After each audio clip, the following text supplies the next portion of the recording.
Now, this was going on in my mind, but it was real in my emotions. And that's when the voices started. And they told me, you're trapped. You're never getting out. You're no good. Nobody loves you. You're a piece of crap. And then there were four voices. And they would mock me. And they would talk to each other about what a horrible person I was. Nobody loved me. I was better off dead. I should kill myself. Why did I make that phone call? And what's so interesting is I've worked, throughout the United States. And I worked in a giant psychiatric hospital in Georgia. I've worked in the state prison here. I've worked in numerous private and hospitals here. The voices are always saying the same kind of stuff, just like Judy said. It's always, you're no good, you're rotten, you're ugly, you're stupid, nobody loves you, your parents hate you. It's always the same stuff. It's like they were made in some big cosmic cookie cutter somewhere. And the patterns are the same as they were with all of them. And I've spoken to hundreds of schizophrenics. It's all the same. They run the same freaking patterns. And psychiatry keeps the same garbage up. Oh, you've got a chemical imbalance of your brain. It's a life sentence. There's nothing you can do about it. Which Judy sitting here before you shows that that's a lie. It's a lie. And the message they give you is so hopeless. It's like there's nothing you can do about it except take our toxic drugs. But the other thing about these voices is not only are they a voice, but they have a presence. They have a weight. They have an emotional, spiritual weight with them. And schizophrenia, I call it the sickness of fear. It is so dominantly, you live in this world that is fear in every part of you, 24 hours a day. It never lets up. They feed on it. And there's a paranoia. They would tell me that somebody's coming to get me. I didn't know who was coming to get me because of what I did. It's like, what did I do? So there's this paranoia that somebody's coming to get you. I mean, I knew I'd done a lot of things in my teenage years that nowadays you could go to juvie for, we thought nothing of it when we were kids. But I didn't know what I'd done that was so bad, but I knew they convinced me that it was something. I had done something. And they were coming for me, and they were going to take me away, and my life was over. And this went on, 24/7. And then, there's the anxiety, and there's depression, and then you've got the drugs, which they just make you completely numb. They bring the voices down for the most part, although the voices come in, they come in cycles. They attack. Like one time I was up on the 10th floor of the dorm with some friends of mine, and they came and they told me to pick up a lamp and beat the head in of one of my friends because he had gotten me into acid. And they said, he's the one that broke your brain. Kill him. Bash his brains in. And I was not homicidal, thank God. I would have more likely bashed my own brains in. I wouldn't hurt anybody. That was not my identity. I was not a killer. Judy, did you notice that your energy disappeared after they attacked you? You didn't have any energy? Yeah. I mean, I would sometimes, Jerry, I'd go to bed for an afternoon or a whole day and just curl up in a ball and forget about everything because there was nothing left of me. The thing, though, is that those drugs make you so tired and so lethargic and so uncaring, indifferent. But living in the middle of uncaring indifference, when you've got fear and paranoia playing on you all the time, and you're in hypervigilance, which I was always in hypervigilance. If the door slammed, I'd fly, I'd jump, because I was always afraid. But irrespective of the sedative effect of the drugs, did you notice that after a brutal attack by them, that you were more eviscerated or had much less energy than you had before they attacked you? Yeah, because when they attack you, you spend all your psychic, emotional energy trying to survive the attack because they're trying to take you deeper. And so that's exhausting. It's exhausting just to stand up in the midst of being berated and being tormented. It's torture. And that energy drain, I've talked to hundreds of schizophrenics, and all of them said after the voices attack, they feel completely drained. I had one guy said, I can feel my energy leave. Like it was being sucked out of them. So it appears that these things want that negative emotion, and that's what they feed off of. Well, they get you worked up. I mean, I had four voices, and they would torment me, and they would mock me. One would say, "Oh, look at her, she's not crazy," and then one would say, "Oh, don't pick on her, she's just a little nuts." And then the other one would say, "She's not just a little nuts, she's gone. Don't you see it? She's gone. There's nothing left of her." And they would go and they would argue and mock me and torment me, and they were like a tag team, is what they were. What one didn't say, the other would say, and then the other would fill in a part of the blank. And they were, I could feel them. I could feel two in front of me and two behind me, kind of in my head. That's where I heard them, in different parts of my head. And so they, their joy was in tormenting. And my life it became a battle of just trying to survive until I could figure a way out. I had one patient where his voices were, he could hear him plotting behind him about how they were going to kill him. Should we kill him this way? Should we do this? I mean, debating how they were going to kill him. Like you said, in a tag team. Yeah, the tag team thing is something else because it was 4 against 1. There was no winning it, and I knew there was no winning it. And the thing about it that was probably the scariest is you come to believe it. You come to believe I am nothing. I have no future. No one loves me. And in the middle of this, I flunked out of college because I couldn't go to class. I couldn't read. I couldn't write a paper because I was exhausted all the time, or I was under attack and I'm, cowering. Now, these things hit everybody. They don't just hit schizophrenics. You might be walking along and all of a sudden you get this horrible thought come through your mind to do something that you would never do on your own. Like the one I use is here in Arizona, we don't have any grass. I just go out with a machete and cut down the cactus to keep it from overrunning the place. So, I was out there in the backyard cutting the cactus with a machete. And my dog runs by. I got a beautiful white husky. She doesn't belong in Arizona. But she runs by, and here's this thought blasting through my head as she comes by. And it goes, cut her head off. Out of nowhere.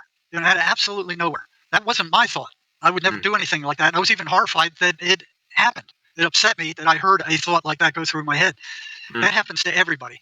Okay, it's almost like they're testing to see how much control they have and how much they can upset you. It's like a fisherman baiting a hook and throwing it in there and seeing if the fish will bite. Sure. And if you get upset, you get real upset, you can't calm yourself down, and you're unstable, they'll reel you on in.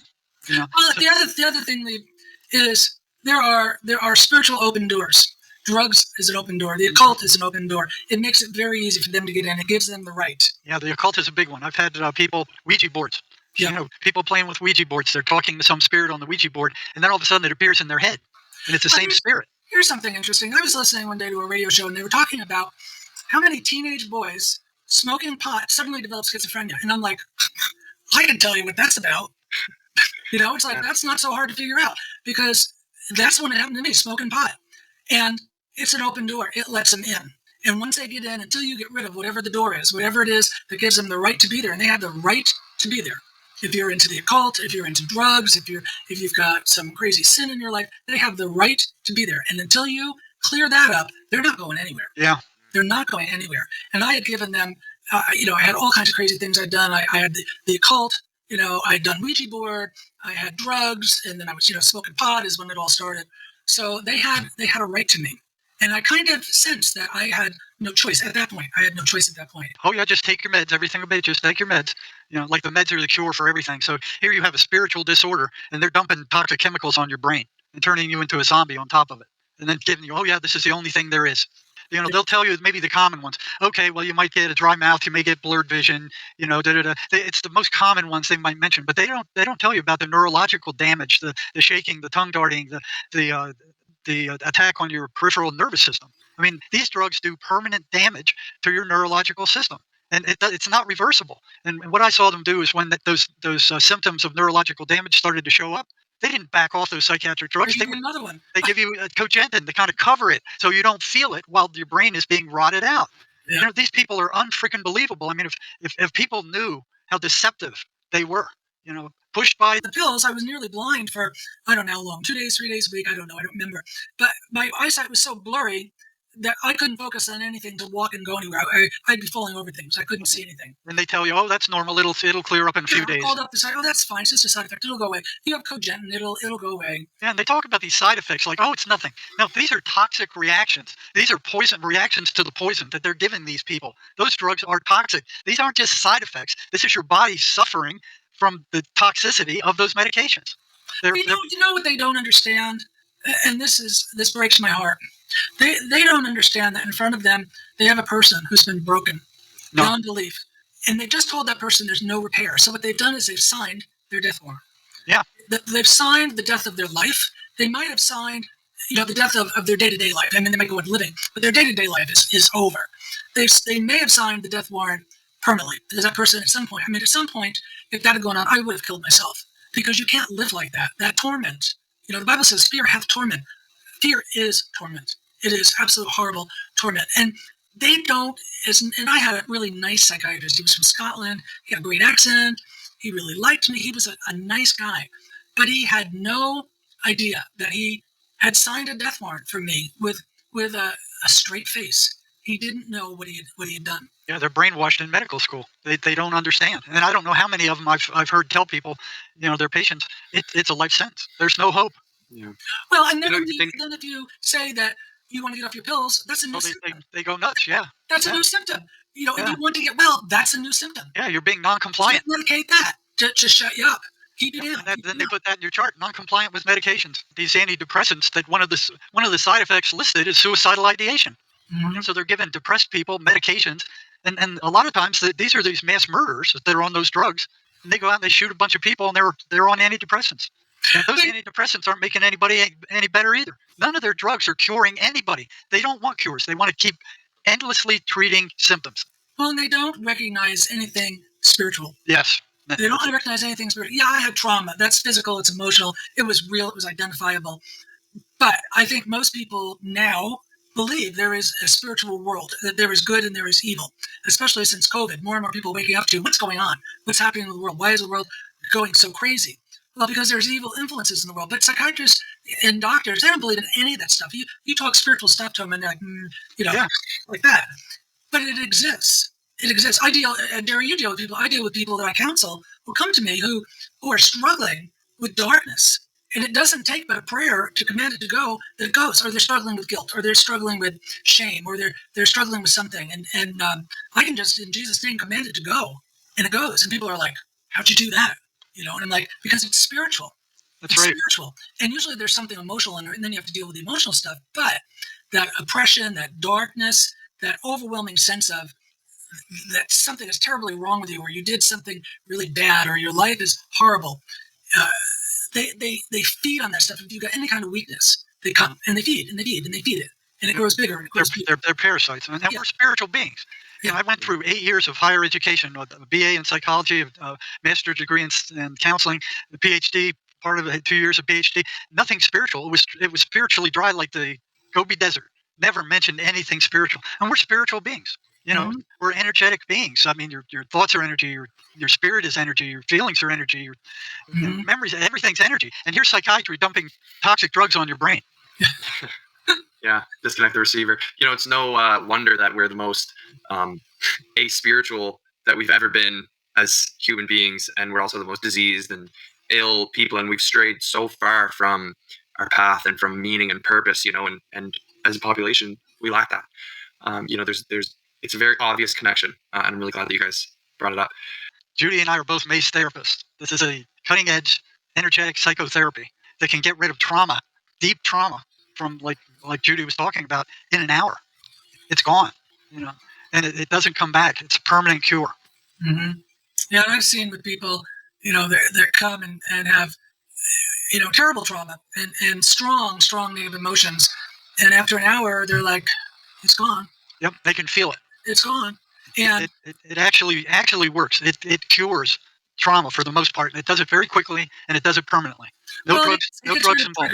It gets rid of triggers, so that the next time something happens, you don't trigger, because that emotional trauma is gone. Yeah, because that that emotional trauma is like a big black ball of gunk. It's a sick piece inside you, and you get triggered, and that ball goes. It spills. It's like a landmine. It spills, but it takes the trigger, so it takes the trauma, and then something happens, and you're like, oh. I've never seen anything work as well as this method. It's a cutting edge new psychotherapy, deals with energy. So like we were saying, your thoughts are energy, your spirit is energy, your feelings are energy, your memories energy, everything is energy. And what MACE does, it goes after that negative energy that pools up from trauma, and it gets rid of it. And when it's gone, the trigger is gone also.